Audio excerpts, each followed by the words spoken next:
আজকের এই ভিডিওটাতে ক্লাস 4 উইংস পার্ট 2 এর লেসন 5 এর পর যে সেলফ চেকটি রয়েছে সেটি আজকে তোমাদের পড়াবো। তো দেখো, সেলফ চেকের প্রথমে প্যাসেজটা পড়ে নিতে হবে, তারপর অ্যাক্টিভিটিগুলো করতে হবে। Rivu is my brother, Rivu হয় আমার ভাই। He has extreme love for aquatic animals, তার জলজ প্রাণীদের প্রতি প্রচণ্ড ভালোবাসা রয়েছে। He wishes to travel on waterways with a boat owned by him, তার ইচ্ছা যে সে জলপথে ভ্রমণ করবে তার নিজের একটা বোটেতে। He wants to go beyond the boundary of vision, সে যেতে চায় দৃষ্টি সীমানার বাইরে। I would dip my hand into the water and touch those colourful creatures, আমি আমার হাতটা জলের ডুবিয়ে দিতে চাই এবং ওই কালারফুল ক্রিয়েচার্স রঙিন প্রাণীদেরকে স্পর্শ করতে চাই। হি এক্সক্লেমস, সে উচ্ছ্বসিত হয়ে বলেছিল। Never block, challenge, disturb or snatch an animal, father warns him, বাবা তাকে সতর্ক করে বলেছিল যে কখনও কোনো প্রাণীকে বাধা দেবে না, চ্যালেঞ্জ করবে না, বিরক্ত করবে না অথবা ছিনিয়ে নেবে না। Mili my sister never wants to go to the waterways in fear of alligators, Mili আমার বোন জলপথে যেতে ভয় পায় কুমিরের ভয়েতে। এবার দেখো অ্যাক্টিভিটি 1 কী করতে বলেছে, কারেক্ট অল্টারনেটিভসে টিক দিতে হবে। Rivu is very fond of, আমরা গল্পে পড়েছি দেখো যে অ্যাকোয়াটিক অ্যানিমালসের প্রতি তার একটা বিশেষ ভালোবাসা ছিল, পাখিদের প্রতি নয় কিন্তু, তাই অ্যাকোয়াটিক অ্যানিমালস জলজ প্রাণী। He would love to travel the waterways, সে জলপথে ভ্রমণ করতে ভালোবাসতো। আর ডেজার্ট মানে মরুভূমি, মরুভূমিতে তো নয়। Mili is afraid of fish or alligators, Mili ভয় পায় কিসে, মাছে নাকি কুমিরে? অ্যালিগেটার, কুমির। এখান থেকে স্পেলিংগুলো ভালো করে নিও, প্যাসেজটায় যে স্পেলিংগুলো রয়েছে না সেগুলো একটু ভালো করে পড়ে নিও এবং তার মিনিংগুলোও জানার চেষ্টা করবে। Activity 2, who has extreme love for the aquatic animals, কার অ্যাকোয়াটিক অ্যানিমালসের প্রতি প্রচণ্ড ভালোবাসা রয়েছে?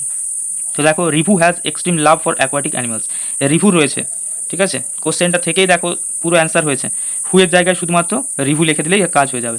Why does review want to deep his hand into the water, কেন রিভু তার হাত জলেতে ডুবাতে চায়? Review wants to deep his hand into the water, এখান থেকে লিখেছি রিভু ওয়ান্ট না করে ওয়ান্টস করতে হয়েছে, কারণ review third person singular number, তাই ভার্বের শেষে এস বাই এস হয়েছে প্রেজেন্ট টেন্সে, তাই তো। যেহেতু ডাজ ছিল এটা যদি ডিড থাকতো তাহলে ওয়ান্টেড করতাম।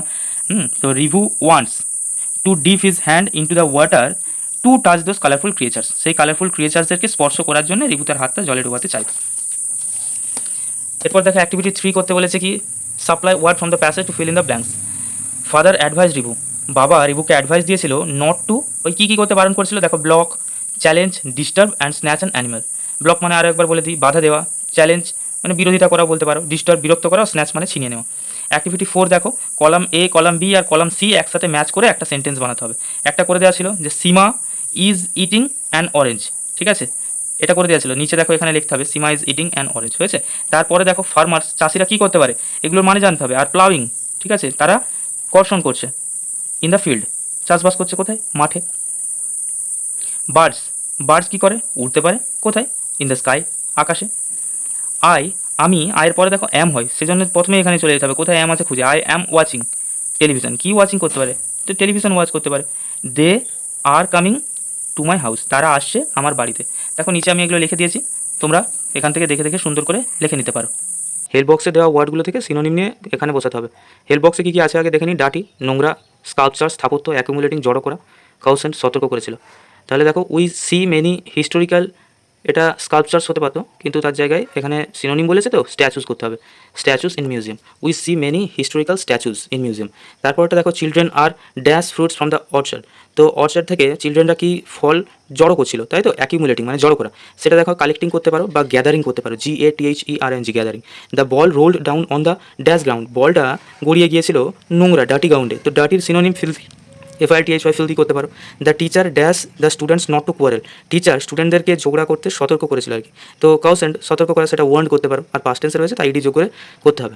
এরপর দেখো অ্যাক্টিভিটি 6 কী বলছে, এখানে বলছে write 5 reasons why you like your neighbourhood, 5টা কারণ লেখো কেন তুমি তোমার প্রতিবেশীকে ভালোবাসো বা পছন্দ করো। দেখো লিখেছি, I live in a small village, আমি একটা ছোট্ট গ্রামে বাস করি। There are many people live together, সেখানে অনেক মানুষ একসাথে বাস করে। I like my neighbourhood because they are very helpful, আমি আমার প্রতিবেশীদেরকে ভালোবাসি কারণ তারা খুবই উপকারী। Our neighbours are very simple and friendly, আমাদের প্রতিবেশীরা খুবই সাধারণ এবং বন্ধুত্বপূর্ণ। We celebrate our festivals together, আমরা আমাদের সমস্ত ফেস্টিভ্যালসগুলোকে একসাথে সেলিব্রেট করি।